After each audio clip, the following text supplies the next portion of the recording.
দেখো দোকান দিয়ে এসে তোমাদের দোকান দিয়ে ধমলে এনে নিয়ে এসে এখানে চিন্তা শুয়ে যাচ্ছে। যেমন গরম সেরকম রাস্তায় ছিল। হ্যাঁ আর আমি ওদিকে ডাল সিদ্ধটা হলেই হয়ে যায়, আলু ভেজেছি, ভাত, আলু ভাজা, ডাল, আর কিছু লাগবে? খেলে চলো, খিদা পেয়েছে অনেক। এই তো বলে ডাল সিদ্ধ হচ্ছে দেখলাম বলে আমি চুপ করে শুয়ে গেছি। তাই জন্য হ্যাঁ কিরকম ঢব্বা।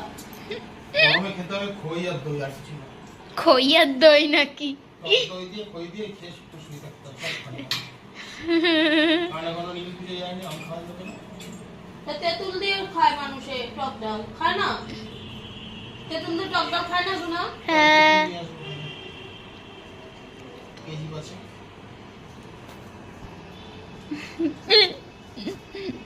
মানলে তাল গাছ, না মানলে বাল গাছ।